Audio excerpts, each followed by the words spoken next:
Este programa é livre para todos os públicos. Pelo sinal da Santa Cruz, livrai-nos, Deus nosso Senhor, dos nossos inimigos. Em nome do Pai, do Filho e do Espírito Santo. Amém. Amém. Evangelho de São Mateus, capítulo 8, versículos do 5 ao 13. Mateus 8, do 5 ao 13. Assim nos diz o Senhor. Quando Jesus entrou em Cafarnaum, um centurião aproximou-se dele suplicando: Senhor, o meu criado está de cama lá em casa, paralisado e sofrendo demais. Jesus respondeu: vou curá-lo. O centurião disse: Senhor, eu não sou digno de que entres em minha casa. Dize uma só palavra e o meu criado ficará curado. Pois eu, mesmo sendo subalterno, tenho soldados sob as minhas ordens. E se ordeno a um, vai, ele vai. E a outro, vem, ele vem. E se digo ao meu escravo, faze isto, ele faz. Ao ouvir isso, Jesus ficou admirado e disse aos que o estavam seguindo: em verdade vos digo que em ninguém em Israel encontrei tanta fé. Ora, eu vos digo, muitos virão do Oriente e do Ocidente e tomarão lugar à mesa no reino dos céus, junto com Abraão, Isaque e Jacó, enquanto os filhos do reino serão lançados fora nas trevas, onde haverá choro e ranger de dentes. Então Jesus disse ao centurião: vai, conforme acreditaste, te seja feito. E naquela mesma hora, o criado ficou curado. Palavra da salvação. Glória a vós, Senhor. Glória a vós, Senhor. Quando Jesus entrou em Cafarnaum, um centurião se aproximou dele suplicando. Quem que é um centurião?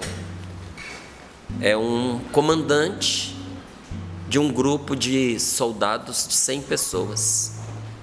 Centúria porque eram 100 o número de soldados. Veja, é um bom grupamento. É um bom grupamento. Às vezes você tem perto de você um quartel que tem menos gente na sua cidade. Um efetivo menor do que 100 pessoas. Esse homem comandava um grupamento de 100 pessoas. Então ele era um comandante de alguma relevância, sim, Senhor. E esse homem chega diante de Jesus e diz: Senhor, eu tenho um servo a quem eu quero bem. Não está escrito isso, mas está traduzido, porque ele não teria ido a Jesus se essa pessoa não fosse importante para ele. Então ele tinha mais de 100 homens ao seu serviço. Ele disse que ele deu exemplo, se eu digo a um escravo, então tinha pessoas que estavam ali sob a tutela dele, para que ele mandasse sobre essas pessoas, inclusive. Então não faltava gente para ocupar o lugar desse servo. No trabalho você consegue alguém para ocupar o seu lugar, mas não no coração. Sabe, funcionário a gente troca, mas amigo a gente não troca. Não é? Porque quando você está falando do funcionário, você está falando do trabalho que a pessoa faz.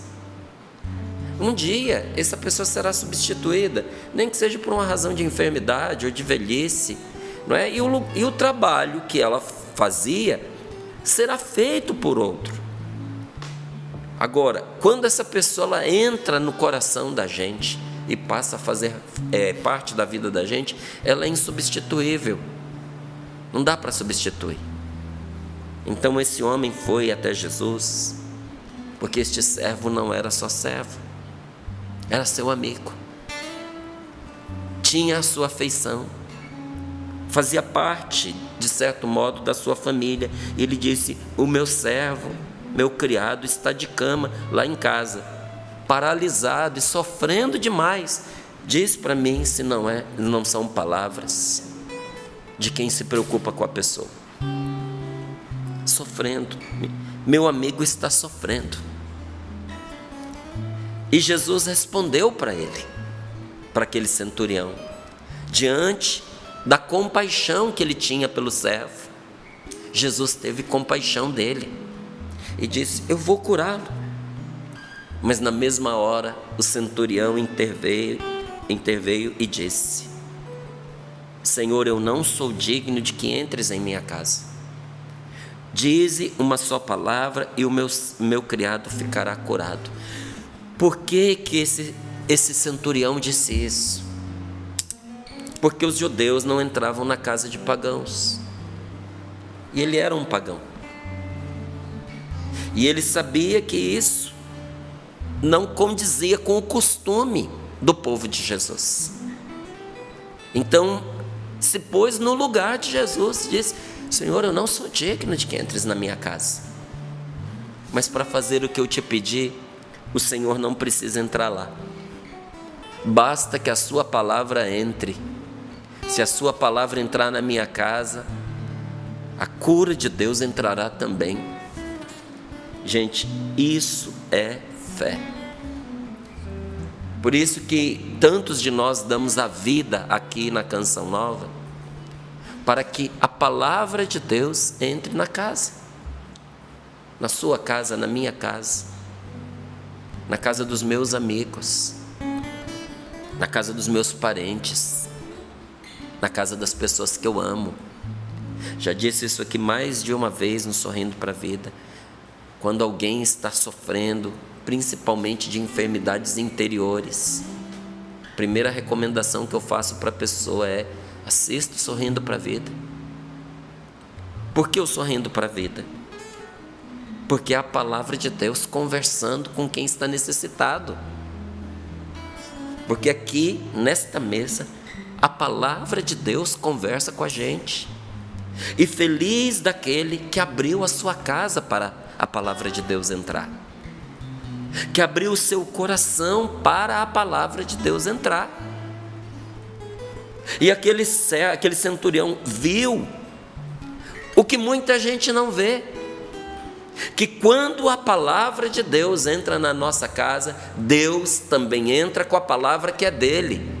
O Senhor se faz presente, diz uma só palavra e o meu criado ficará curado, pois eu sendo subalterno, tem gente que manda em mim, disse ele, e eu tenho soldados sob as minhas ordens, e se eu digo a um vai, ele vai, se eu digo a outro vem, ele vem, e se eu digo ao meu escravo faz isso, ele faz. Jesus, se o Senhor disser, vai acontecer. E ao ouvir isso, Jesus ficou admirado e disse aos que estavam seguindo: em verdade eu vos digo, em ninguém em Israel encontrei tanta fé. Por que ninguém em Israel? Porque esse homem não era de Israel. Porque esse homem não era do povo de Deus, do povo escolhido. Esse homem não era judeu. Só que esse homem que não era judeu manifestou a fé que Jesus esperava dos judeus e daqueles que se chamavam povo de Deus. Então ele diz com todas as letras: em verdade eu vos digo, em ninguém em Israel encontrei tanta fé. Então também vos digo, muitos virão do Oriente, ou seja, para lá de Israel, Japão, China, vai mais para o Oriente, e muitos virão do Ocidente. Eu e você, nós somos ocidentais. Nosso país está no ocidente do planeta. Muitos virão do ocidente e tomarão lugar à mesa no reino dos céus, junto com Abraão, Isaque e Jacó. Meu irmão, senta à mesa e se sirva. Entra no banquete. Me permita retomar o que eu estava dizendo antes da pregação. Desemburra. Não deixa a festa passar. Não deixa a vida acontecer. Senta e desfruta do banquete, da graça de Deus, do favor de Deus, do dom do Espírito Santo, da Santa Eucaristia. Uma vida no poder do Espírito. E não uma vida de ressentimento, magoada com tudo que acontece, porque os meus filhos não olham para mim, porque os meus filhos não cuidam de mim, porque a minha esposa não me entende, porque o meu marido não corresponde aos meus anseios, porque eu a vida inteira sofri. E agora? Vai continuar perpetuando seu sofrimento? No passado, muitos nos fizeram sofrer. E na vida a gente sempre vai encontrar quem faça a gente sofrer. Mas o pior não é o que as pessoas fazem conosco. O pior é o que a gente faz com a gente. A gente se mantém em estado de sofrimento porque a gente não quer perdoar, porque a gente não quer ir além, a gente não quer superar as situações. Sabe quando que a gente freia a nossa vida e aleija a nossa vida e ficamos que nem este servo paralisado e sofrendo demais? Senhor, meu criado está de cama lá em casa, paralisado e sofrendo demais. Sabe como que isso acontece para muita gente? Quando acontece? Quando a pessoa diz assim: isso eu não vou esquecer, isso eu não vou perdoar, isso eu não vou deixar passar. É como se você agarrasse um veneno e pusesse para dentro. É como você agarrasse a doença e puxasse para junto de você.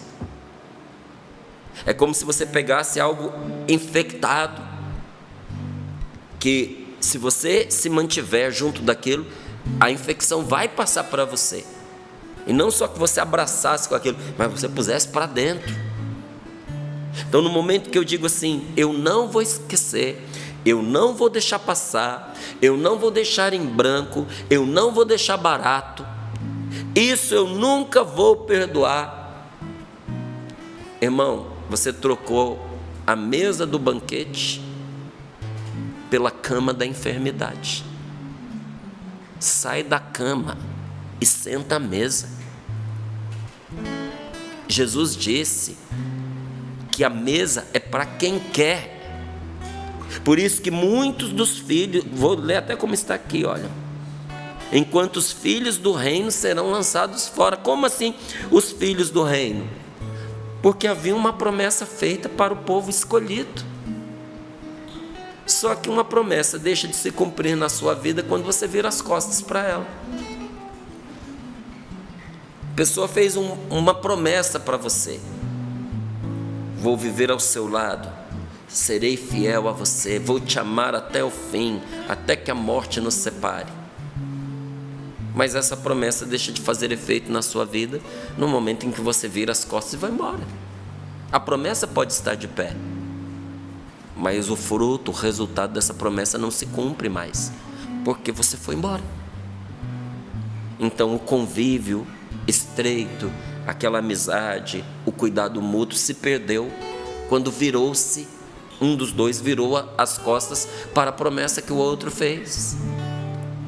Houve uma promessa de Deus para o povo escolhido, mas o povo não desfruta se não tomar posse desta promessa.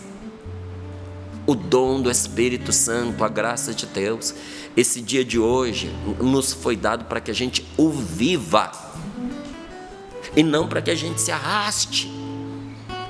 Mesmo que o nosso corpo se arraste, o nosso coração, meus irmãos, tem que estar no alto, tem que estar em Deus. Esses dias, uma besteirinha de nada, eu dei um mau jeito, afetou o meu nervo ciático. Olha, eu tive muita dó naquela altura de pessoas que têm o nervo ciático comprimido, né? Por uma escoliose, por uma hérnia de disco. Nossa, deve ser difícil demais, porque o meu foi só um mau jeito e o nervo inflamou. E aí endureceu a musculatura, a perna ficou repuxando, a noite doía, era um desconforto. E eu, tendo o maior cuidado, falei, eu preciso deixar esse nervo descansar para isso não se agravar, para de repente, até por ele estar forçando, eu ficar com uma má postura, ou dar um problema maior, não é? E naqueles dias, vou te falar, o corpo se arrastava. Eu me sentia um velho. Para eu levantar era devagarinho, para eu sentar era devagarinho, eu tinha que escolher posição. Ainda que o corpo se arraste, o nosso coração tem que estar no alto, tem que estar para cima, tem que estar com Deus.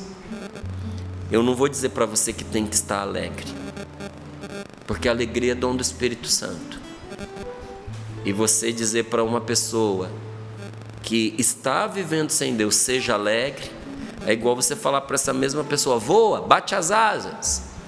Como é que ela vai voar se ela não tem asas para voar? Como será alegre se a fonte da nossa alegria é Deus? Eu só posso dizer para ela o que é possível para ela. Abra o seu coração para Deus e a alegria virá. Como o sol ao amanhecer. A alegria virá. Não é? Então, coragem, sente-se à mesa com o Senhor, porque aqueles que escolheram viver de uma forma diferente, diz aqui a palavra de Deus, qual vai ser o destino de quem recusou a festa? É ficar fora, nas trevas, depois que a porta fecha, só choro e ranger de dentes. Então Jesus disse ao centurião, meu filho, vai, porque conforme acreditaste te seja feito. E naquela mesma hora o criado ficou curado. Aí logo em seguida tem aqui a cura da sogra de Pedro. O que eu falei para você sobre a gente não ficar sentado chocando a nossa tristeza? Que a gente precisa querer a cura. E quem quer a cura busca a cura. E quem quer a cura e busca a cura se levanta para ir à busca dessa cura. Quem quer ficar curado, quem tem gente que depende da gente, quem tem filho para cuidar, quem tem um marido ao qual ama, uma esposa ao qual ama, um pai, uma mãe que necessita de cuidados, se a pessoa fica doente, nem que seja por causa do outro, mas ela vai em busca da cura, ela se levanta, ela vai ao hospital, ela vê o que ela tem para poder vender, transformar em dinheiro, pagar a sua cirurgia, pagar o seu tratamento. Ela não tem medo de enfrentar a quimioterapia, de perder cabelo, de ficar feia, porque importa viver. Importa viver. Então ela levanta, ela luta, ela batalha, e muitos, porque fazem isso, vencem a enfermidade e ficam curados. E o contrário também é verdade. Vá conversar com um médico que cuida de pessoas com câncer e pergunte a ele se não é verdade o que eu vou te dizer agora. Do mesmo jeito que tem pessoas que chegam no hospital desenganadas, mas pela sua gana de viver, a sua luta, a sua dedicação, surpreendentemente, os tratamentos, os remédios, a oração, a vida em Deus realiza um milagre na vida da pessoa, ao ponto dos médicos não conseguirem explicar como é que ela ficou curada, porque não era para ficar. E o contrário também acontece.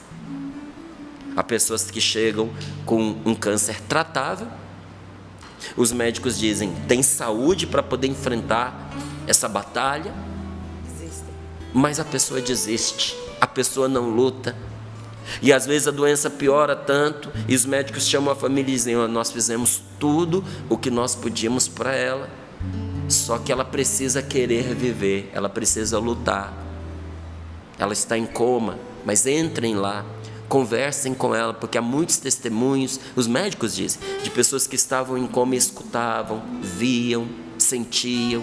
Então digam para ela que ela precisa lutar, ela tem que reagir.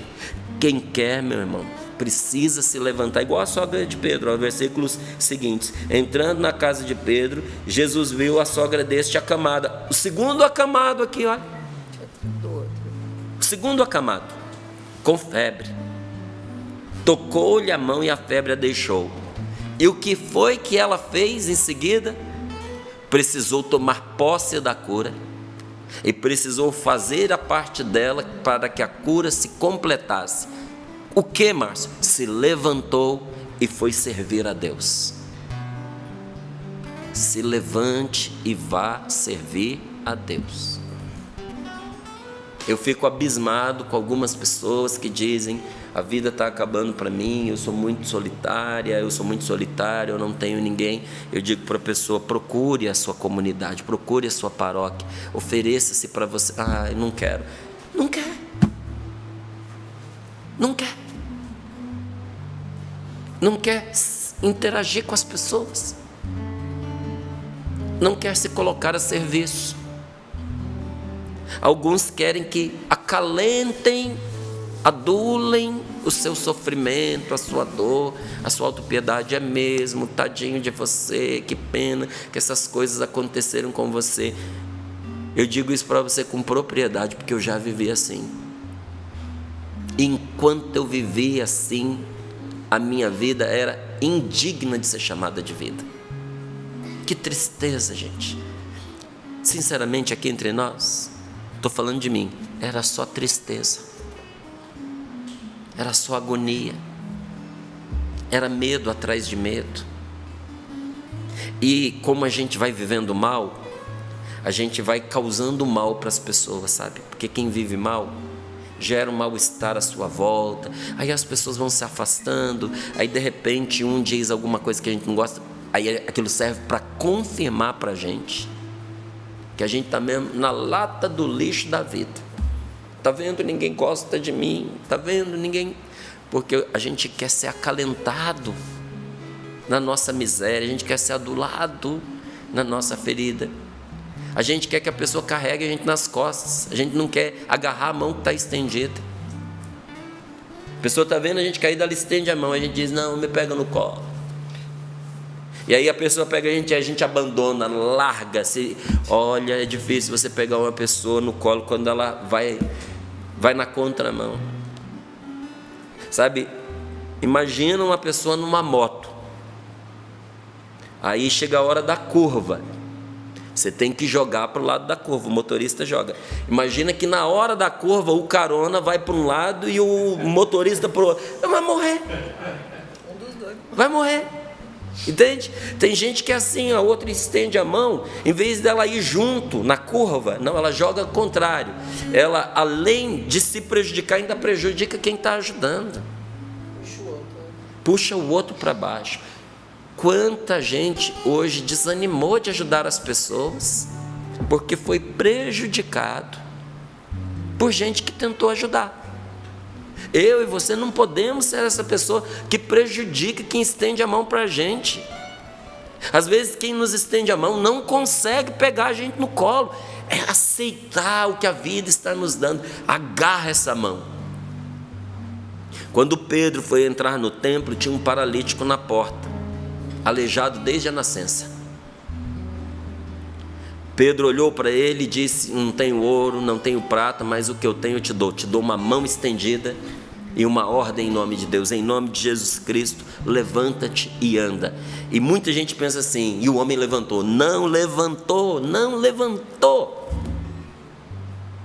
Então Pedro pegou pela mão e puxou para ele se levantar. Pedro não pegou no colo. Pedro pegou pela mão. Há uma ajuda que a gente pode dar para as pessoas, a ajuda que Deus dá, mas tem uma parte que ela precisa fazer. Em nome de nosso Senhor Jesus Cristo, levanta e anda, faz a vida andar. E olha diante, porque a presença de Deus, ela é curadora. Diante da presença curadora de nosso Senhor, ao anoitecer, versículo 16, levavam a Jesus possessos, e ele expulsou os espíritos pela palavra. Olha, a palavra de Deus é suficiente para curar quem tem fé.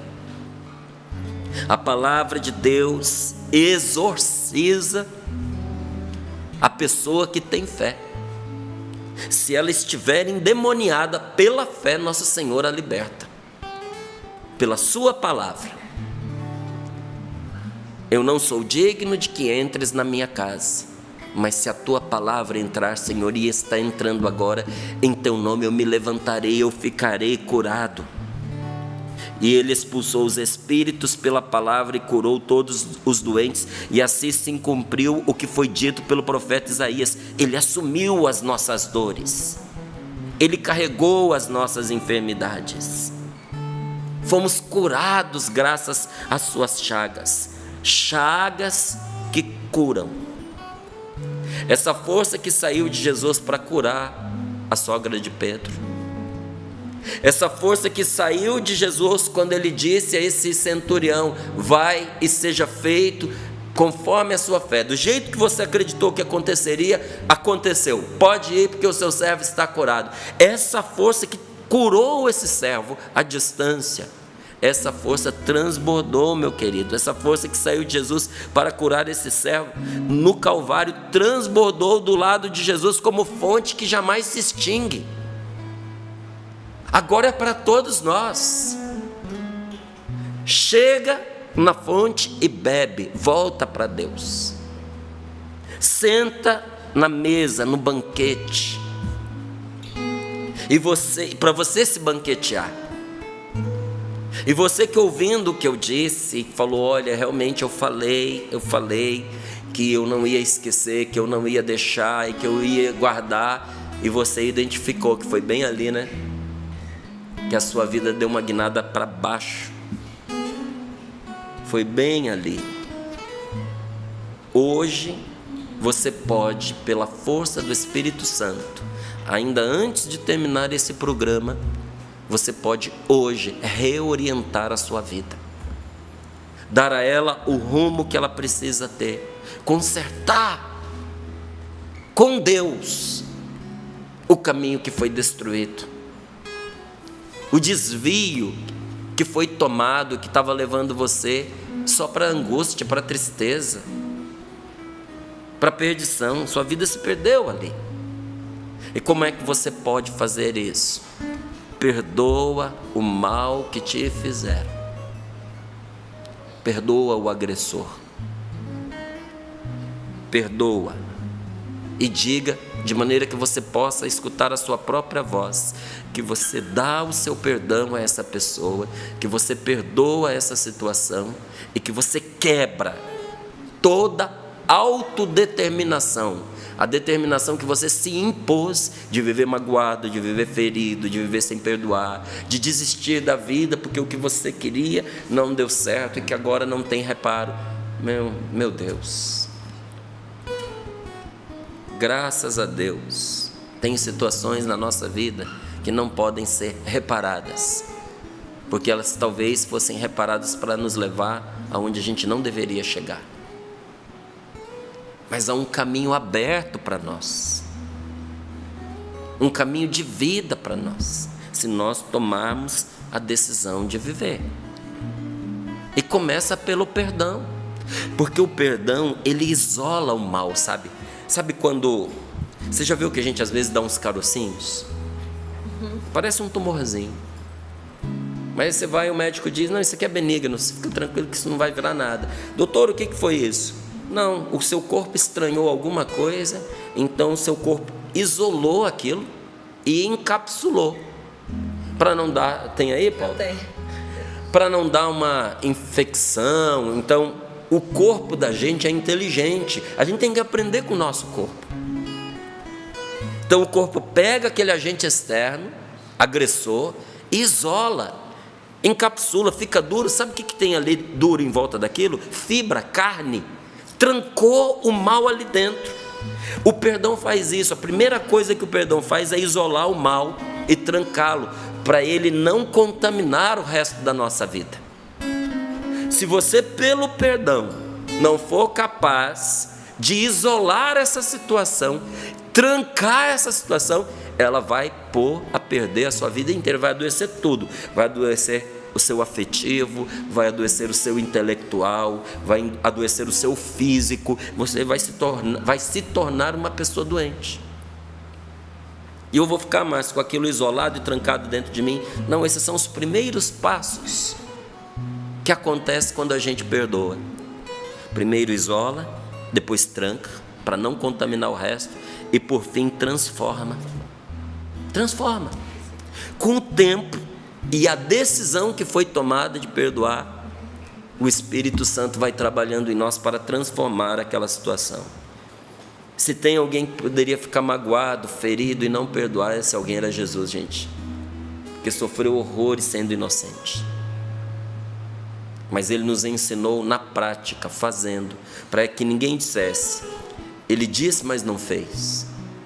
Quando Jesus foi levado ao Calvário, cravaram os seus pés e as suas mãos na cruz. Cravaram, prenderam com pregos. E por essas feridas, Jesus sangrou até perder a vida. Mas quando Jesus ressuscitou dos mortos, a primeira coisa que Jesus fez foi mostrar aos discípulos as suas chagas. Mostrou para eles as suas mãos, mostrou para eles seu lado aberto e disse para eles: a paz esteja convosco. Por que Jesus mostrou as suas feridas? Porque dessas feridas já não jorravam sangue, mas essas chagas eram fonte de paz e de saúde para todos os homens. Quando você aprende a transformar as suas feridas em fonte de vida pelo perdão, as suas chagas também têm o poder de curar a sua família. Isso acontece quando a pessoa chega perto de você toda ressabiada, porque ela sabe que ela pisou na bola com você.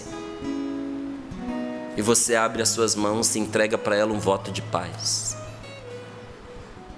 Você aperta a mão da pessoa, você dá um abraço na pessoa, e aquele gesto de paz, você abre as mãos mostrando as suas feridas agora curadas, e aquelas feridas curadas transformam aquela situação e curam aquela família e curam aquela amizade, e às vezes é o começo de uma nova história para os dois. Por isso que Isaías exclamou dizendo: por suas chagas nós fomos curados, pelas chagas de Jesus. Como é possível que uma ferida se transforme em fonte de saúde, em fonte de paz para nós e para os outros? Como é que uma ferida, que de uma ferida possa sair coisa boa, possa sair cura, possa sair amizade? Como é que uma ferida pode se converter num bem? A palavra de Deus nos oferece a resposta. E eu comparo isso para que a gente possa entender bem qual que acontece na natureza, que é um tesouro, que é uma riqueza, e são caríssimas as pérolas. Você sabia que as pérolas são produtos da dor? Você sabe de onde vêm as pérolas? As pérolas, elas vêm das ostras. E se você já viu uma ostra, ou se você já comeu uma ostra, você vê que parece, até a textura dela, parece com a nossa mucosa, a parte interna da sua boca. É toda escorregadia, macia, sensível. Uma ostra é assim. Agora você imagine se ficasse uma pedrinha encaixada ali na sua gengiva, toda hora atritando com a sua gengiva e com a sua bochecha. Quanto tempo você ia aguentar? Eu digo para você, com certeza isso mais cedo ou mais tarde ia te ferir, ia sangrar. Quando entra um grão de areia, um elemento estranho dentro de uma ostra, começa a fazer esse atrito ali dentro, machuca a ostra. A ostra não tem língua para poder cuspir aquele grão de areia, ela não tem mão para poder tirar aquilo. Então o que a ostra faz? Pega aquele objeto estranho e agressivo e o transforma numa pérola. As pérolas são produtos da dor, são resultado da dolorosa entrada de um elemento indesejável no interior da ostra. O que? Um parasita, por exemplo, ou um grão de areia, como eu disse para você. E ali na parte interna da ostra existe uma substância brilhante que vai cobrindo aquele corpo estranho, com camadas e mais camadas, que se chama nácar. Vai cobrindo, vai enrolando aquilo, camada por camada, para proteger a ostra, formando uma pérola. Então, uma ostra que não foi machucada é incapaz de produzir pérolas, porque a pérola é uma ferida transformada. Você já viu que as pessoas mais brilhantes e as pessoas melhores de se conviver, as mais ricas interiormente, são aquelas pessoas que tiveram feridas que foram transformadas? A gente pede a Deus para ser uma pessoa melhor, para ser uma pessoa útil, para ser uma pessoa agradável, para ter o que oferecer, mas nós não queremos produzir as nossas pérolas porque elas nos custam. Meu filho, você já tem a ferida. Você não precisa buscar ferida, você já tem. Transforma em pérola. Vai cobrindo aquilo com perdão, vai dizendo: Senhor, eu perdoo, Senhor, eu perdoo. Senhor, é difícil no começo, parece quase impossível, mas faz o exercício. Toda hora que essa pessoa vier à sua cabeça, você diga: Senhor, eu perdoo esta pessoa, eu perdoo o que ela me fez. Ela me tirou muito, eu abro mão, eu dou para ela de presente, fique com ela. Senhor, eu a liberto. Você vai transformar a ferida em pérolas. E que legado, que tesouro você vai deixar para a sua descendência. Então, quando se é ferido pela indiferença ou pela traição, quando você é surpreendido pela infidelidade ou pelo abandono de alguém, a pessoa abandonou você, a pessoa foi infiel a você, a pessoa traiu você, quando você sofre uma doença, quando você sofre uma depressão, existem 3 opções. Vou dizer as 3, você escolhe qual é a sua. Quais são essas opções? Primeiro, é se vingar pagando na mesma moeda. Olho por olho, dente por dente. Eu estou doente por causa dessa pessoa, eu vou adoecer a vida dela. Ela fez o mal para mim, vou viver para persegui-la, para fazer o mal para ela. É a primeira opção. Isso não transforma a ferida em pérolas, isso agrava a ferida, isso gera infecção. Segunda opção é você se fechar num casulo de ressentimento, que vai tornando você uma pessoa amargurada e vai tirando o gosto de viver e vai minando a sua liberdade. Porque dentro de um casulo, a lagarta já não pode mais nada. Pode se virar uma borboleta. Mas você fechar-se num casulo para nunca mais sair, que casulo é esse? O casulo do ressentimento. Tem gente que se fecha, não é? Isso vai amargurando e tirando a liberdade. E a terceira opção é produzir a pérola com o nácar do amor e do perdão. O que é que você escolhe? Não diga para mim, diga para Jesus agora. Porque nosso Senhor está diante de você nesse momento, como Ele estava diante daquele centurião. Jesus está diante de você nesse momento, como Ele estava diante da sogra de Pedro. Há um toque de você, há uma palavra de você. Qual a pedra mais preciosa e querida, senão a ferida que se transformou em pérola? Feche seus olhos, entenda isso e vamos rezar. Pessoas vão nos ferir, gente, algumas vezes por querer e outras vezes sem querer, mas nós podemos com essa ferida fabricar uma pérola preciosa. Entenda, aqueles que desejam o nosso mal e o nosso sofrimento, eles estão nos oferecendo a oportunidade de uma pérola preciosa da mais alta qualidade. E assim como as feridas são oportunidades para produzir pérolas de perdão, as pérolas da vida foram produzidas por uma ferida que foi coberta com camadas e camadas de perdão. Obrigado, Jesus.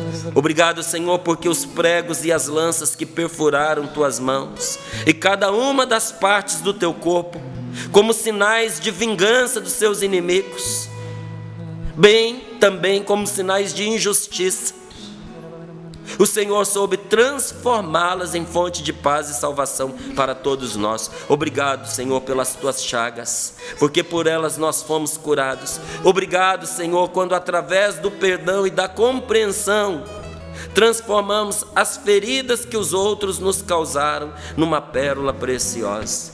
Eu tomo nesta manhã a decisão de perdoar, de me levantar e de servir a Deus. Repita isso em voz alta. Eu tomo nesta manhã a decisão de perdoar, de me levantar e de me colocar a servir a Deus. Eu vou produzir pérola. Eu não vou me fechar na minha ferida. Eu não vou me fechar na minha ferida. E o Senhor, neste momento, como o Márcio conduzia, Ele está à minha frente, à sua frente agora. Você que de olhos fechados reza, imagina o Senhor na sua frente agora. Ele estende a sua mão para te levantar dessa situação que você apresentou, dessa ferida que você traz. O Senhor estende a mão para você. Ele que te perguntou: o que te queres? O que queres que eu te faça melhor? O que queres que eu te faça? Ele estende a mão para você agora. Estenda a mão para o Senhor e deixe Ele te levantar dessa situação. Eu te levantarei, eu te levantarei, filho amado, filho querido. Eu te levantarei, eu te levantarei, filho amado, filho querido. Restituirei tuas forças e te atrairei a mim e te darei novas vestes, filho amado. Acredite nisso. Restituirei tuas forças e te atrairei a mim e te darei novas vestes, filho amado.